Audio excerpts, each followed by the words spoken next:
Hello students, आज हम देशी राज्यों के एकीकरण और उनके पुनर्गठन भाग 8 में देशी राज्यों के पुनर्गठन के आधार भाग 2 की बात करेंगे। हमने पिछले वीडियो में देशी राज्यों के पुनर्गठन का आधार भाग 1 में बात की थी और हमने फ्रांसीसी उपनिवेशों की मुक्ति तक इस चैप्टर के बारे में डिस्कस किया था। आज मैं आपको इस वीडियो में गोवा, दमन और दीव की मुक्ति, नागालैंड की स्थापना, हरियाणा राज्य की स्थापना और 4 केंद्र शासित क्षेत्रों को पूर्ण राज्य का दर्जा देने की हम बात करेंगे। तो सबसे पहले हम बात करते हैं गोवा, दमन और दीव की मुक्ति की। तो फ्रांस की सरकार ने तो आपसी बातचीत के बाद भारतीय भूमि पर स्थित अपनी बस्तियां भारत सरकार को सौंप दी, परंतु पुर्तगाल की सरकार ने भारत भूमि से अपनी सत्ता को समाप्त करने से इनकार कर दिया। दूसरी तरफ भारतीय देशभक्त इन बस्तियों को आज़ाद कराने के लिए जोरदार संघर्ष कर रहे थे और पुर्तगाली शासन अमानवीय तरीके से आंदोलनकारियों को कुचल रहा था। ऐसी स्थिति में भारत सरकार ने अपनी भूमि से विदेशी शासन के अंतिम अवशेष को समाप्त करने के लिए उसके विरुद्ध सैनिक कार्रवाई करने का निश्चय किया और 18 दिसंबर 1961 को भारतीय सेना ने पुर्तगाली बस्तियों पर आक्रमण कर दिया। केवल 2 दिन के संघर्ष के बाद तमाम पुर्तगाली बस्तियों पर भारत का अधिकार हो गया। अब भारत भूमि के किसी क्षेत्र पर विदेशी शासन नहीं रहा।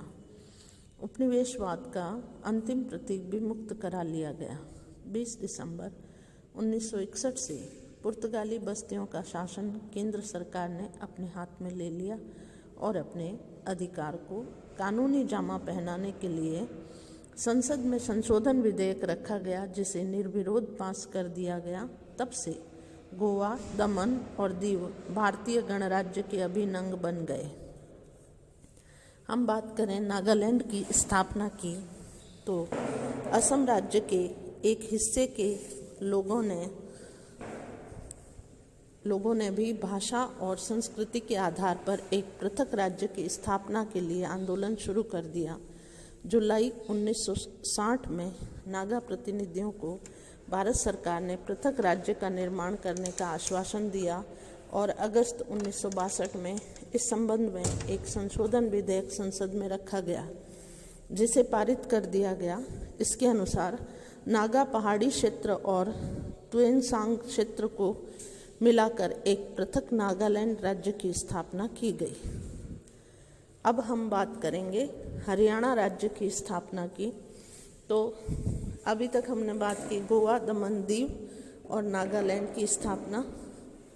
अब हम बात करेंगे हरियाणा राज्य की स्थापना। तो पंजाब राज्य के हरियाणा क्षेत्र के निवासियों ने भी भाषा और संस्कृति के आधार पर अपने पृथक राज्य की मांग को लेकर आंदोलन तेज कर दिया।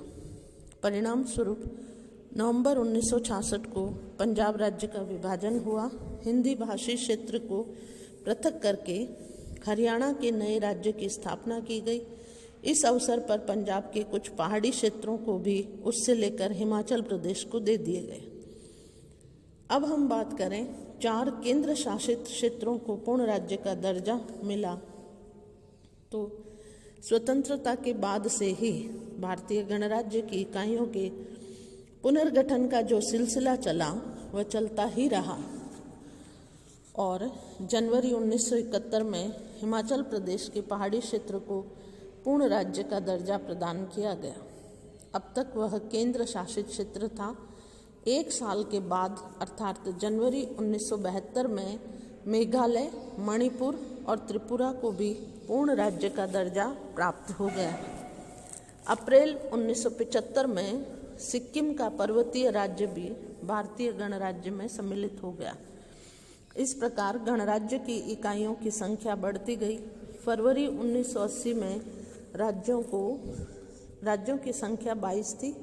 वे इस प्रकार थे: पंजाब, राजस्थान, उत्तर प्रदेश, पश्चिमी बंगाल, आंध्र प्रदेश, असम, बिहार, जम्मू कश्मीर, केरल, मध्य प्रदेश, तमिलनाडु, महाराष्ट्र, कर्नाटक, उड़ीसा, गुजरात, नागालैंड, हरियाणा, हिमाचल प्रदेश, त्रिपुरा, मणिपुर, मेघालय और सिक्किम। फरवरी 1980 में केंद्र शासित क्षेत्र इस प्रकार थे: मिजोरम, अंडमान तथा निकोबार द्वीप, दिल्ली, लक्षद्वीप, मिनिकॉय तथा अमीन सदीव, अरुणाचल प्रदेश, पांडिचेरी, गोवा, दीव, दमन, दादर, नागर हवेली और चंडीगढ़। परिवर्तन का यह सिलसिला 1980 के बाद भी जारी रहा और कुछ क्षेत्रों को पूर्ण राज्य का दर्जा मिला तो कुछ को पड़ोस के प्रांतों के साथ सम्मिलित किया गया। इस प्रकार एक बार इनका आधार निश्चित किया गया और ये एक संघ बना। अब हम अगले वीडियो में, जो कि भारतीय राज्यों के एकीकरण और 1956 ईस्वी में उनके पुनर्गठन के भाग 9 में हम बात करेंगे कि अब संघ और राज्यों का कैसा संबंध रहा और इनके विभिन्न क्षेत्रों में कैसे संबंध थे। धन्यवाद। इस